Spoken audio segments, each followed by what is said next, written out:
Halo Hajenius, kembali lagi bersama kakak di Rumah Belajar Jenio. Pada pembelajaran kali ini kita akan bersama-sama belajar IPAS bab Bumiku Sayang, Bumiku Malang, kelas 5. Apa saja ya yang akan kita pelajari? Pertama, kita akan belajar mengenai bencana alam. Kita akan mengenal jenis-jenis bencana alam. Kemudian, kita akan belajar mengenai pengaruh sampah. Kita akan belajar memahami jenis sampah dan cara mengelolanya dengan tepat. Yang ketiga, kita akan belajar aktivitas manusia yang merugikan alam. Kita akan mengenal nih berbagai jenis aktivitas manusia yang dapat merugikan alam di sekitar kita. Yang pertama, kita akan belajar mengenai bencana alam. Apakah kamu sudah tahu jenis-jenis bencana alam? Nah, kita akan mengenal berbagai jenis bencana alam. Apa sih bencana alam itu? Apakah kamu sudah mengetahui pengertian dari bencana alam? Ternyata, bencana alam dapat mempengaruhi perubahan lingkungan. Kenampakan alam di bumi ini bisa mengalami perubahan secara alami ataupun akibat ulah manusia. Secara alami berarti diakibatkan oleh alam itu sendiri, sedangkan untuk akibat manusia berarti diakibatkan oleh berbagai aktivitas manusia yang nantinya akan membuat sebuah perubahan lingkungan dan kenampakan alam di permukaan bumi. Bencana alam itu sendiri adalah peristiwa alam yang dapat mengancam kehidupan manusia. Nah, hari ini kita akan mengenal apa saja bencana-bencana alam yang sering terjadi di sekitar manusia. Berikut ini jenis-jenis bencana alam. Yang pertama ada angin puting beliung. Kemudian ada banjir. Yang ketiga ada gunung meletus. Dan yang keempat adalah gempa bumi. Nah, di antara jenis bencana alam ini, mana nih yang pernah terjadi di lingkungan sekitar Jenius? Nah, kita akan mengenal pengertian serta penyebab terjadinya bencana-bencana alam berikut ini ya. Yang pertama yang akan kita pelajari adalah angin puting beliung. Wah, ini adalah salah satu jenis bencana alam yang sangat berbahaya apabila terjadi di sekitar kita. Nah, angin kencang yang bergerak melingkar dan datang secara tiba-tiba kita sebut sebagai angin puting beliung. Jadi dia sebuah angin yang bergerak dengan sangat cepat, kemudian dalam pola melingkar dan kedatangannya adalah tiba-tiba. Jadi sulit sekali diprediksi oleh manusia. Namun, kita bisa memprediksi kedatangan angin puting beliung melalui beberapa fenomena alam yang meliputinya. Fenomena alam tersebut meliputi yang pertama, udara terasa panas pada satu hari sebelumnya. Ketika angin puting beliung datang, maka satu hari sebelum terjadinya angin puting beliung, di sekitar kita akan merasa udara terasa panas. Padahal bisa jadi pada saat itu awan terlihat mendung, namun kita merasa udaranya sangat panas. Kemudian pada saat itu juga muncul sebuah awan yang kita sebut sebagai awan cumulonimbus di pagi hari. Nah, awan ini biasanya muncul ketika pukul 10 pagi hingga 11 pagi.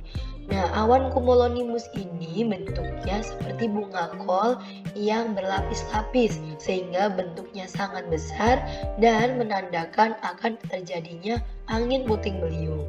Setelah itu, awan tersebut nantinya akan berubah warna dari abu-abu menjadi hitam dengan sangat cepat. Hal ini harus diwaspadai karena merupakan salah satu pertanda terjadinya angin puting beliung. Setelah awan tersebut berubah menjadi hitam dengan cepat, awan tersebut tidak lama kemudian akan berembus dengan sangat cepat.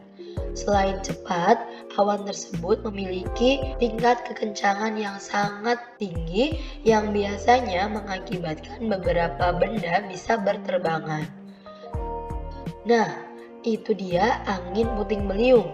Bencana alam selanjutnya adalah banjir. Nah, tempat Jenius apakah sering mengalami banjir atau sudah langganan setiap musim penghujan? Banjir ini biasanya terjadi ketika kita memasuki musim penghujan. Nah, banjir itu apa ya, Jenius? Banjir merupakan fenomena alam di mana daratan tergenang. Tergenangnya daratan karena volume air meningkat. Volume air yang dimaksudkan adalah volume air di daerah-daerah air seperti daerah kali, danau, sungai, bahkan juga laut. Nah, terdapat beberapa penyebab terjadinya banjir. Yang pertama, curah hujan yang tinggi. Ketika kita berada pada musim penghujan, biasanya volume air akan meningkat karena curah hujan atau intensitas hujan menjadi meningkat. Sehingga terdapat penambahan air pada sungai dan juga aliran di sekitarnya. Selanjutnya, adanya aktivitas penggundulan hutan. Biasanya aktivitas ini dilakukan manusia untuk mendapatkan sumber daya kayu ataupun membuka lahan. Hal ini sangat berbahaya karena tanah mengalami kehilangan kemampuan untuk menahan air. Selanjutnya, kurangnya daerah resapan air. Kurangnya daerah resapan air mengakibatkan air tidak bisa terserap oleh tanah, sehingga mengakibatkan air menggenang di sekitar perumahan warga. Kurangnya daerah resapan air juga diakibatkan karena tidak adanya pepohonan di sekitar perumahan warga. Hal ini akan mengakibatkan volume air meningkat ketika terjadi hujan. Keempat, adanya penyumbatan aliran sungai. Nah, aliran sungai ini tersumbat akibat adanya penumpukan sampah di sekitar bantaran sungai. Apa yang mengakibatkan aliran sungai menjadi tersumbat akibat sampah?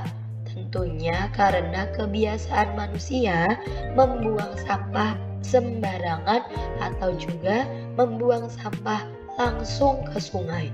Ini adalah hal yang tidak patut kita contoh ya. Dan Genio juga harus mengingat bahwa kita harus membuang sampah pada tempatnya agar tidak mengakibatkan banjir. Banjir merupakan bencana alam yang sangat berbahaya. Selain berbahaya, tentunya banjir mengakibatkan berbagai kerugian. Di antaranya, yang pertama, rumah penduduk menjadi terendam. Apabila rumah penduduk menjadi terendam, maka kita membutuhkan tempat lain untuk mengungsi dan kita tidak bisa melakukan aktivitas di pemukiman.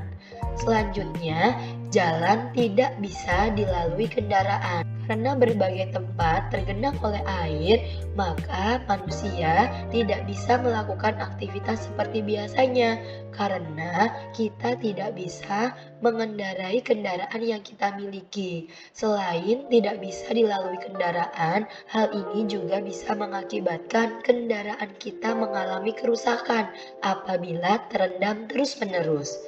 Selanjutnya, adanya kerusakan pada fasilitas umum. Karena derasnya arus banjir yang sangat kencang bisa mengakibatkan fasilitas umum mengalami kerusakan. Contohnya jembatan putus, kemudian fasilitas bangunan menjadi rusak, bahkan berbagai fasilitas kesehatan terendam sehingga tidak bisa digunakan sebagaimana mestinya. Hal ini sangat merugikan bagi masyarakat. Dan yang terakhir adalah gagal panen. Karena sawah milik petani menjadi terendam, hal ini mengakibatkan petani tidak bisa melakukan panen. Apabila petani tidak bisa melakukan panen, maka hal ini akan berdampak terhadap kecukupan kebutuhan pokok, yakni masyarakat umum tidak bisa memenuhi kebutuhan pokoknya, yaitu padi sebagai salah satu makanan pokok bagi masyarakat di Indonesia. Selanjutnya, kita akan belajar mengenai gunung meletus. Apakah Jenius pernah mengalami bencana alam gunung meletus? Gunung meletus biasanya juga disebut sebagai erupsi gunung berapi. Nah, gunung meletus merupakan fenomena alam yang diakibatkan oleh letusan magma yang terdorong keluar oleh gas bertekanan tinggi. Di Indonesia terdapat banyak sekali gunung berapi karena Indonesia berada di rangkaian pegunungan Mediterania dan Sirkum Pasifik, sehingga mengakibatkan Indonesia memiliki banyak sekali gunung berapi yang masih aktif. Contohnya Gunung Merapi, Gunung Bromo, Gunung Semeru, Gunung Sinabung, dan lain sebagainya. Nah, dari gunung meletus atau erupsi gunung Merapi sebenarnya terdapat dua dampak yang bisa dialami oleh manusia, yaitu dampak positif dan juga dampak negatif. Apa sih dampak positif dari gunung meletus? Yang pertama, gunung meletus membawa materi-materi yang dapat menyuburkan tanah, sehingga biasanya daerah yang berada di lereng gunung berapi memiliki tingkat kesuburan tanah yang lebih tinggi dan bisa dijadikan sebagai lahan perkebunan. Selain itu, dia akan menghasilkan mineral yang sangat bagus untuk tanah dan juga daerah sekitarnya. Salah satunya adalah sulfur. Sulfur adalah salah satu zat yang baik untuk pengobatan penyakit kulit, sehingga banyak sekali kita temukan pemandian air panas yang memiliki sulfur di daerah lereng gunung berapi. Selanjutnya, bisa digunakan untuk pembangkit listrik tenaga panas bumi. Di sekitar gunung berapi terdapat panas bumi yang bisa dimanfaatkan untuk pembangkit tenaga listrik. Kemudian terdapat juga dampak negatifnya. Yang pertama, banyak makhluk hidup yang mati. Lereng gunung berapi selain menjadi tempat hidup manusia, juga menjadi habitat berbagai jenis hewan dan tumbuhan.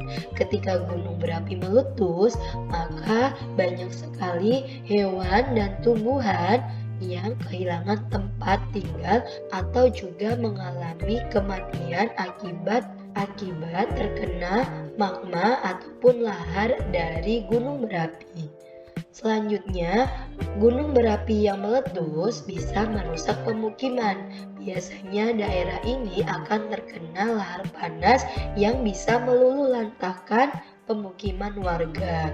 Karena rusaknya pemukiman warga dan juga terkena dampak dari lahar, maka biasanya gunung meletus juga akan mengakibatkan banyaknya korban jiwa akibat kejadian ini.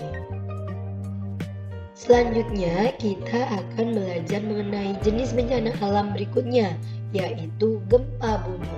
Apakah Jenius pernah mengalami gempa bumi? Pasti ketika terjadi gempa bumi, Jenius akan mengalami kepanikan karena gempa bumi itu adalah kondisi di mana bumi bergetar secara tiba-tiba. Nah, terdapat dua jenis gempa bumi, yaitu gempa bumi tektonik dan gempa bumi vulkanik. Apa sih gempa bumi tektonik dan gempa bumi vulkanik itu?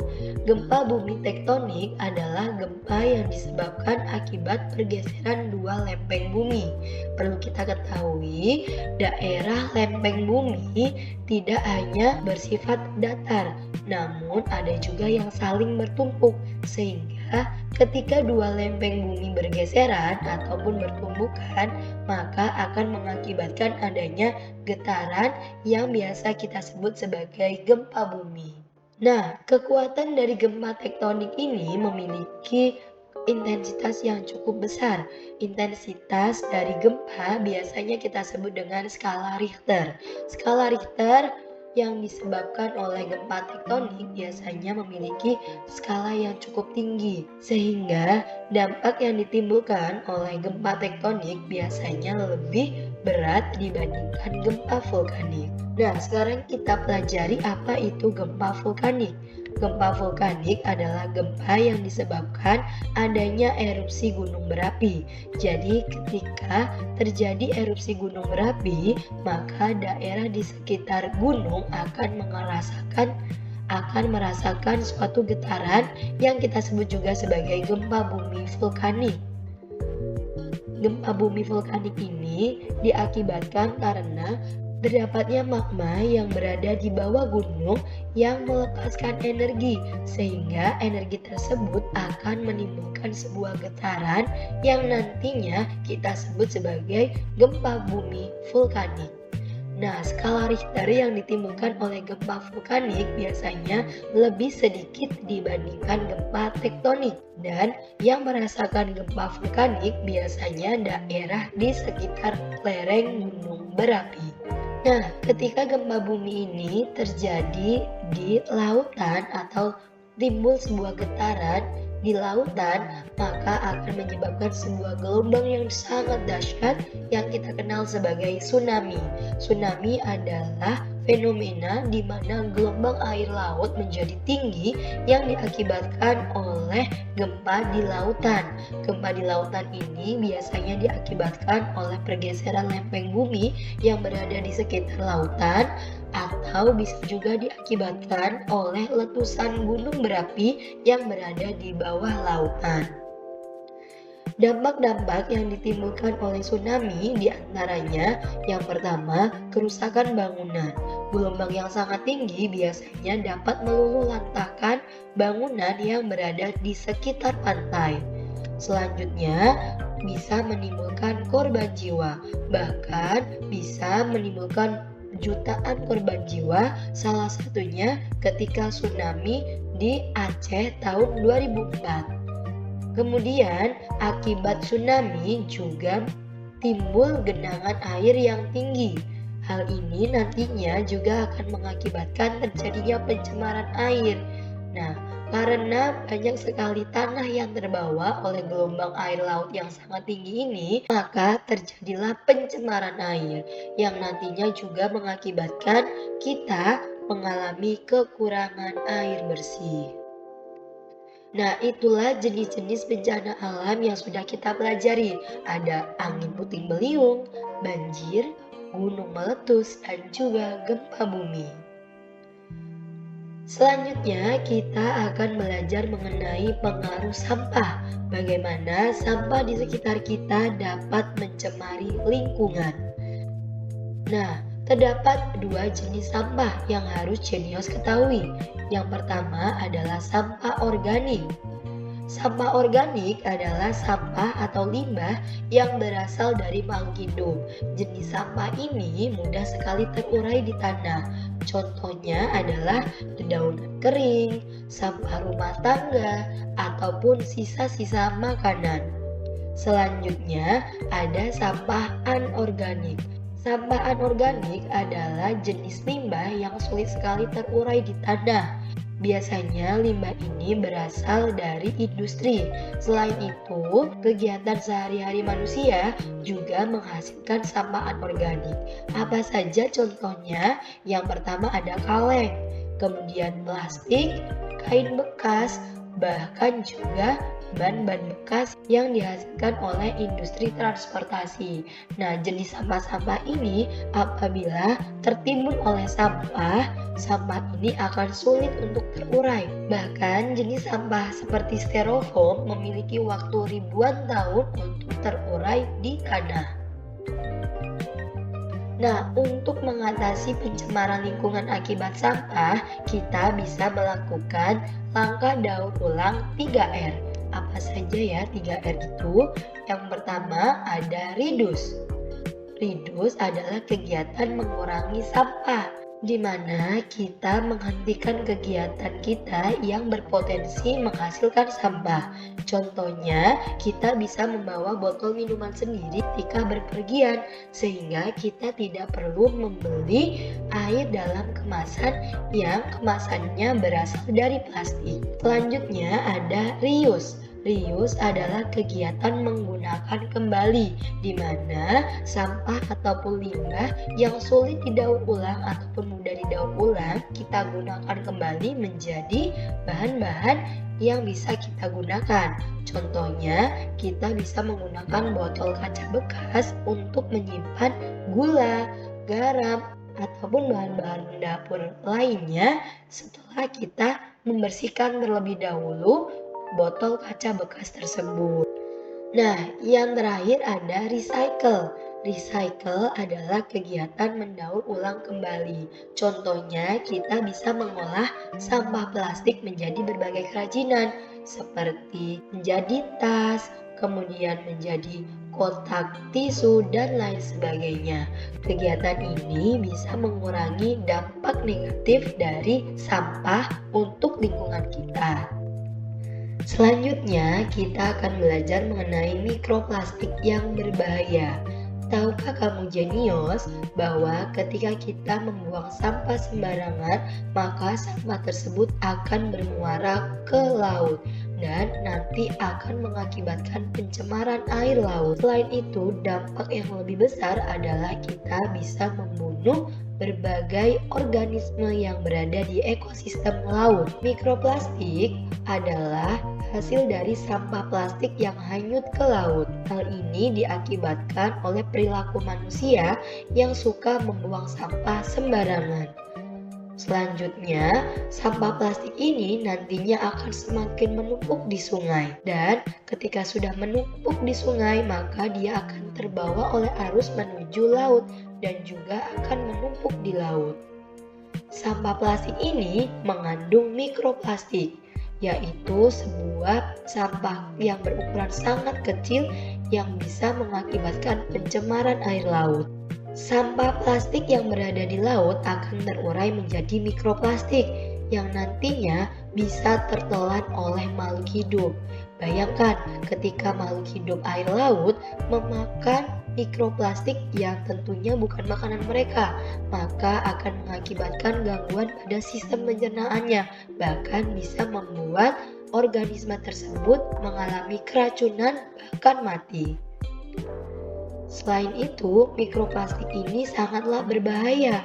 Mikroplastik ini nantinya ketika termakan oleh makhluk hidup, maka akan mengendap di dalam tubuhnya dan mengakibatkan berbagai jenis penyakit yang akan membahayakan kesehatan organisme tersebut. Selanjutnya, kita akan belajar mengenai aktivitas-aktivitas manusia yang merugikan dan mengakibatkan kerusakan lingkungan. Sudahkah kalian menjaga lingkungan dengan baik sehingga kelestarian lingkungannya tetap terjaga? Nah, terdapat berbagai jenis aktivitas manusia yang mengakibatkan kerusakan lingkungan. Salah satunya kebakaran hutan. Kebakaran hutan disebabkan oleh pembakaran hutan secara berlebihan. Biasanya, hutan digunakan atau dialihfungsikan menjadi pemukiman atau perkebunan untuk memenuhi kebutuhan manusia. Caranya adalah dengan membakar lahan. Namun, hal tersebut bisa mengakibatkan dampak negatif seperti kebakaran hutan dan polusi udara. Kebakaran hutan ini juga dapat mengakibatkan hewan dan tumbuhan yang hidup di hutan mengalami kehilangan habitat, sehingga mereka tidak memiliki lagi tempat hidup serta tempat mencari makanan. Kemudian ada juga aktivitas penambangan. Apa sih penambangan itu? Penambangan adalah serangkaian kegiatan yang memanfaatkan dan menggali sumber daya alam di perut bumi seperti batu bara, emas, dan bauksit. Nah, pencegahan kerusakan lingkungan yang diakibatkan oleh penambangan bisa kita lakukan dengan beberapa hal. Di antaranya, yang pertama, kita bisa membuat terasering pada lahan pertanian. Terasering adalah lahan bertingkat. Hal ini bisa mengurangi resiko terjadinya erosi ataupun tanah longsor. Kemudian, kita juga bisa melakukan reboisasi atau penanaman tanaman kembali pada hutan yang gundul. Selain itu, kita juga bisa melakukan sistem tebang pilih atau memilih pohon mana yang harus kita tebang tanpa menebang pohon yang masih muda agar tetap ada pohon yang bisa tumbuh dan agar bisa menahan air dan juga menyerap air. Kemudian, tentunya kita bisa menerapkan perilaku hidup tidak membuang sampah sembarangan. Kita harus membuang sampah pada tempatnya. Dan yang kelima, kita bisa melakukan 3R yang tadi sudah kakak jelaskan, yaitu reduce, reuse, dan recycle. Aktivitas selanjutnya adalah penebangan hutan. Penebangan hutan sangatlah merugikan manusia. Selain merugikan manusia, penebangan hutan juga berdampak negatif bagi ekosistem yang ada di hutan. Penebangan liar biasanya juga disebut sebagai deforestasi. Deforestasi adalah mengubah hutan menjadi lahan pertanian sehingga mengakibatkan pasokan oksigen bumi menjadi berkurang. Nah, deforestasi ini selain mengakibatkan pasokan oksigen menjadi berkurang, deforestasi juga mengakibatkan kita mengalami kesulitan untuk memperoleh air bersih dan tentunya bisa mengakibatkan daerah kita mudah mengalami banjir. Karena kita sudah mengenal berbagai jenis sampah, berbagai jenis bencana alam, dan juga aktivitas manusia yang mengakibatkan pencemaran lingkungan, sekarang waktunya kita untuk latihan soal. Jenius bisa mengerjakan latihan soal berikut ini ya. Jenius bisa menulis jawabannya di buku atau menulis jawabannya di kolom komentar. Soal nomor 1. Di bawah ini yang merupakan faktor alami terjadinya banjir adalah A. Curah hujan yang tinggi, B. Pengundulan hutan, C. Kurangnya daerah resapan air, D. Penyumbatan sungai oleh sampah. Soal nomor 2. Bencana banjir membuat masyarakat mengalami kerugian seperti kecuali A. Kerusakan bangunan rumah, B. Jalan-jalan tidak dapat dilalui, C. Jumlah air bersih meningkat, D. Timbul banyak penyakit kulit.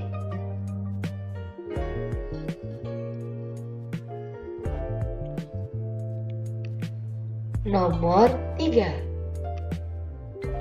Erupsi gunung berapi juga membawa dampak positif seperti A. Menyebabkan kerusakan bangunan, B. Merusak habitat hewan dan tumbuhan, C. Menyebabkan korban jiwa, atau D. Menghasilkan sumber mineral. Soal nomor 4. Gempa yang disebabkan adanya pergeseran dua lempeng bumi disebut A. Gempa tektonik, B. Gempa vulkanik, C. Gempa seisme, D. Gempa buatan. Soal nomor 5. Gempa yang terjadi di lautan dengan kekuatan besar akan mengakibatkan gelombang air laut hebat yang disebut A. Vulkanisme, B. Seisme, C. Tsunami, D. Pasang. Soal nomor 6. Sampah yang sulit diuraikan secara alami disebut A. Organik, B. Berbahaya, C. Anorganik, D. Kimia. Soal nomor 7. Sampah plastik yang hanyut ke laut akan membahayakan organisme laut karena A. terurai menjadi mikroplastik dan termakan oleh ikan. B. Menghasilkan mineral untuk bahan makanan. C. Mengancam habitat ikan. D. Membuat ikan tidak bertelur. Soal nomor 8. Penebangan liar biasanya dilakukan dengan tujuan A. Mengubah rawa menjadi lahan pemukiman. B. Mengubah hutan menjadi lahan pertanian. C. Meningkatkan pendapatan penduduk sekitar. D. Mencegah terjadinya pemanasan global. Soal nomor 9. Kegiatan alih fungsi hutan tanpa memperhatikan kelestarian lingkungan dapat mengakibatkan A. Angin puting beliung. B. Tanah longsor. C. Gempa bumi. D. Tsunami. Nomor 10. Di bawah ini langkah yang dapat diambil untuk mencegah kerusakan lingkungan akibat penambangan adalah kecuali A. Membuat teraserik. B. Memperbanyak penambangan.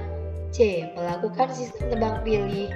D. Melakukan kegiatan reboisasi pada hutan gundul. Demikian pembelajaran kali ini. Semoga teman-teman mengerti dengan penjelasan yang kakak sampaikan. Jika ada yang belum dipahami, teman-teman bisa tanyakan di kolom komentar ya. Terima kasih sudah menonton video pembelajaran kali ini. Jangan lupa untuk like, komen, dan subscribe, dan juga klik tombol lonceng untuk mendapatkan notifikasi pembelajaran selanjutnya. Follow juga akun Instagram kami di @rumahbelajargenio dan @kakakgenio. Follow juga akun TikTok kami di @kakakgenio untuk mendapatkan tips and trik cara cepat mengerjakan soal. Sampai jumpa.